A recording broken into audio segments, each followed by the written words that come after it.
માનવતા charitable trust હંમેશા નિરાધાર ફૂટપાથ પર રહેતા જરૂરિયાતમંદ લોકો સાથે હંમેશા રહે છે.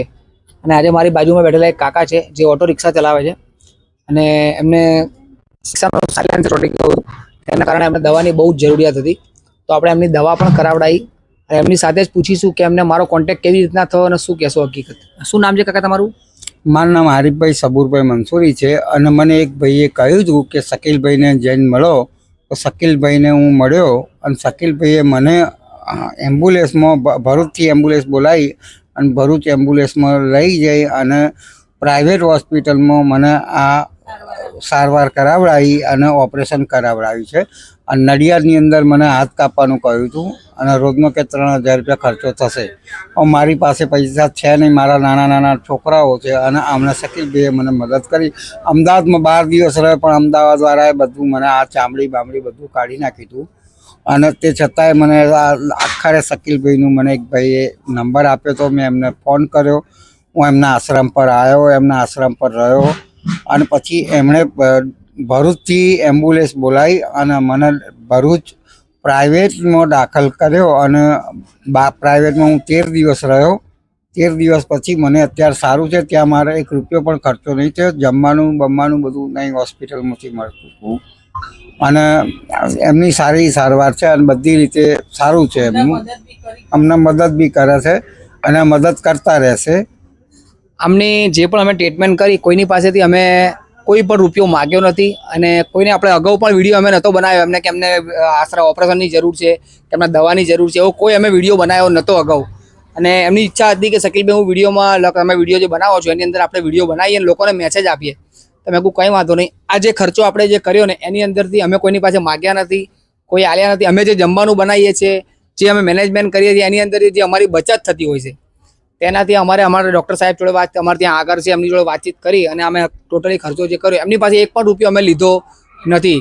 જરૂરિયાતમંદ એમને પડ્યા તો મેં એમને ગૂગલ પે પણ પૈસા કર્યા કે તમે ચા પાણી તમારી પાસે રાખો એમ કહીને અમે ટોટલી વ્યવસ્થા એમની કરીને અત્યારે પણ હું ડ્રેસિંગ કરાવવા એમની સાથે જ છું. એમને ગોળીઓ પણ લાવવા માટે અત્યારે હું એમની જોડે જ ઊભો છું.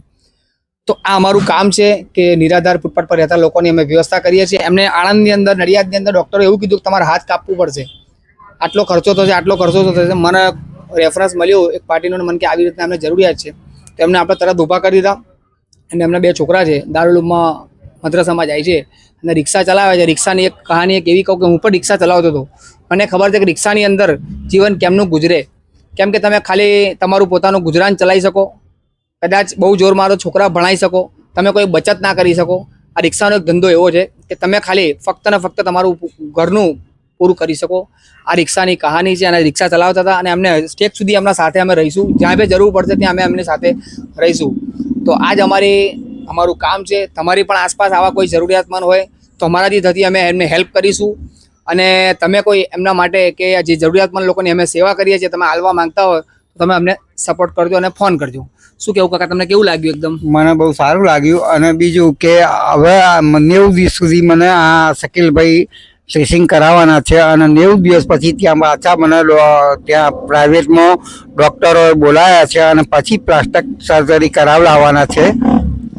એ બધું શકીલભાઈ એમના માથે લીધું છે, એમને જિમ્મેદારી લીધી અને બધી જવાબદારી એમની છે. મને લાવવા, લઈ જવાની, ઘરે મૂકવા આવવાની, ઘરેથી લેવા આવવાની બધી જવાબદારી એમની છે અને બધું એ જ કરે છે શકીલભાઈ જ. અને હું તો કહું છું કે બહુ સારું કામ કર્યું અને સારું છે. અને મારે નહીં તો મારા છોકરાઓના બી એમને આશીર્વાદ મળશે.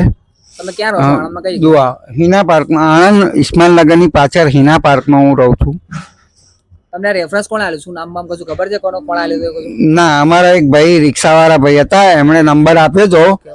એમણે નંબર આપ્યો, એ નંબર પછી મેં ફોન કરી અને એમના આશ્રમ પર હું આવ્યો અને પછી મને આ સહારો મળ્યો. એમનો બહુ સારો સહારો મળ્યો અને બહુ સારી રીતે મને રાખ્યો અને અત્યારે મને 50% ઉપર સારું છે અત્યારે મારા હાથમાં. અને હજુ તો બીજું ડૉક્ટર કહે છે કે બીજી વાર ફરી ઓપરેશન થશે. કંઈ વાંધો, અત્યારે ડ્રેસિંગ બી એમનું ચાલુ છે ને જ્યાં સુધી એમને જરૂરિયાત પડશે ત્યાં સુધી અમે એમના સાથે ઊભા રહીશું.